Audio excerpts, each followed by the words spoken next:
Folks, I've been walking this earth for just about 100 years now, and every once in a while someone looks at me like I'm some kind of miracle.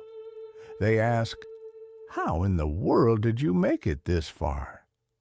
I just smile a little because the answer isn't some big secret or fancy program. It's three plain things I started paying real attention to a long time ago. The food I put in my body, the way I kept myself moving, and the sleep I gave myself every single night. Let me tell you straight from the heart, because I wish somebody had sat me down when I was younger and said this the way I'm saying it to you now. I didn't always live like this. Back when I was 16, the doctors hit me with news that felt like a life sentence. Some rare thing in my blood that made my body grow trouble it wasn't supposed to. Most people in my spot would have given up right there. I almost did. But then I realized something that changed everything. I couldn't fix the cards I was dealt, but I could sure as heck decide how I played the hand. So I started focusing on the three things I could control every day: eating smarter, staying on my feet more, and getting real rest. And you know what? Those three simple rules ended up carrying me farther than any pill or miracle cure ever could. I'm not saying it was easy. Lord knows there were mornings I wanted to roll over and skip the whole thing. But looking back, the small choices I made day after day added up to something pretty remarkable. Let's start with the eating part, because that's where a lot of us trip up first. I used to think as long as I wasn't stuffing myself, I was doing okay. Boy, was I wrong. It's not about how much you eat. It's about whether what you're eating is actually helping you or quietly hurting you. Before every bite, I started asking myself one honest question. Is this a net gain for my body, or is it a net loss? I remember sitting there one evening with my favorite meal.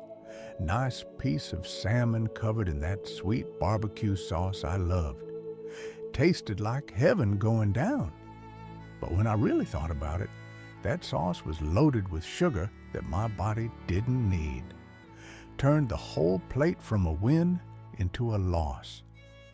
So I learned to enjoy the salmon plain. Took a few weeks for my taste buds to catch up, but once they did, I felt clearer, lighter, more alive. Here's the thing that still surprises me. Quality beats quantity every single time. I stopped counting calories like some accountant and started looking at the real stuff inside the food. I tried to keep things at least 1 gram of protein for every gram of carbs. That alone made a huge difference. And sugar. Man, if I could go back and talk to my younger self, I'd say treat sugar like it's poison, because it pretty much is. I used to keep a soda in my hand without even thinking. Felt harmless. But that stuff, along with all the hidden sugars in packaged food, was doing damage I couldn't see right away. It feeds the wrong things in your body. Extra weight, tired blood vessels, even the kind of inflammation that can lead to bigger problems down the road. I read somewhere once that the average person eats their own body weight in sugar every year.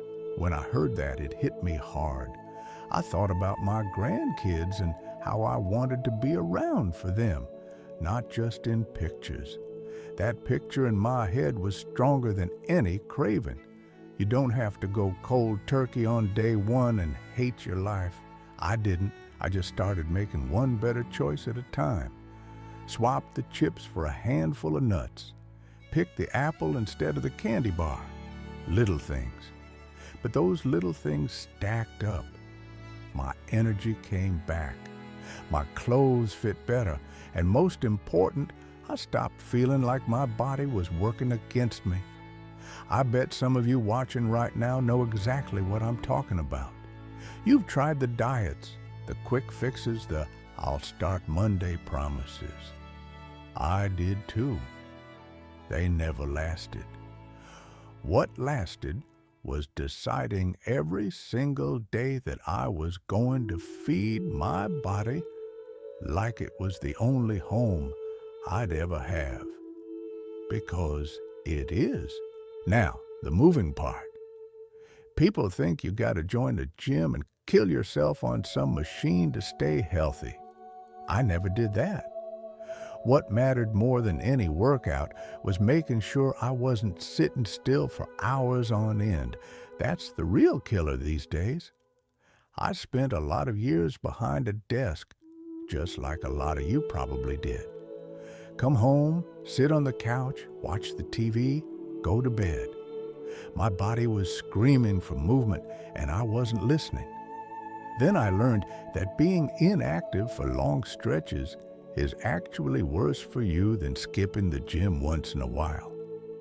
A big study I came across showed that folks who sit the most have a much higher chance of checking out early, even if they exercise on the weekends. That scared me straight. So I started changing my everyday habits instead of trying to become some athlete.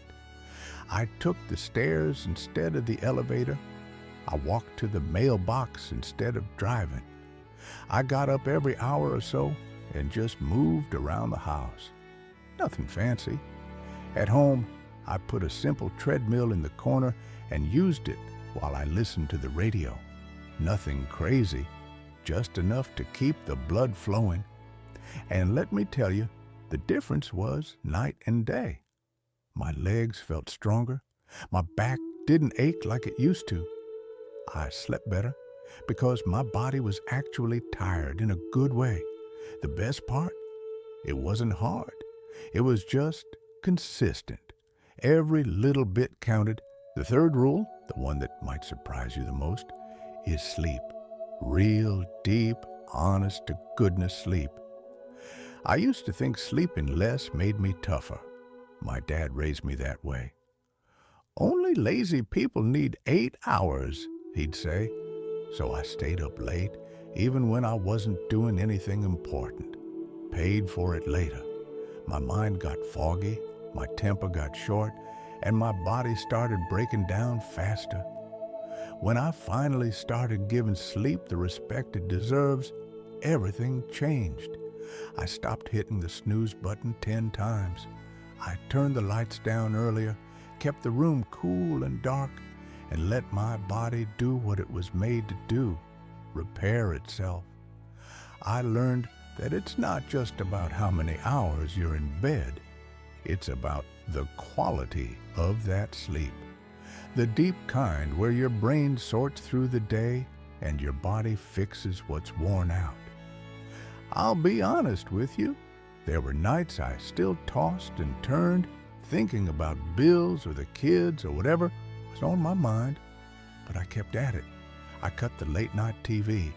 I put the phone away. And slowly, I started waking up feeling like a different man, more patient, more clear-headed, ready for whatever the day brought. Looking back now, I can see how these 3 things, eating with care, keeping my body moving, and honoring my sleep, wove together like a quiet safety net under my life. They didn't make every problem disappear. I still had my share of hard days. But they gave me the strength to face them. They let me be here today telling you this story, hoping it lands in your heart the way it finally landed in mine. I'm not special. I'm just an old man who finally started listening to what his body had been trying to tell him all along. And if you're sitting there right now, 60, 70, 80 years young, wondering if it's too late to make a change, I'm here to tell you it's not even close. Your body still wants to work with you. It's been waiting for you to give it the right fuel, the right movement, and the right rest. Start small. Pick one thing today. Maybe skip that extra soda. Maybe walk to the end of the driveway and back. Maybe turn the lights out 30 minutes earlier tonight. Whatever you choose, do it for the version of you that wants to stick around a little longer. For the grandkids, for the quiet mornings with coffee, for the simple joy of still being here to see another sunrise. I'm living proof it works. Not because I'm perfect, but because I was stubborn enough to keep trying. And if an old guy like me can make it this far, I've got a pretty good feeling you can too. Take care of yourself, friends. I'll be thinking of you.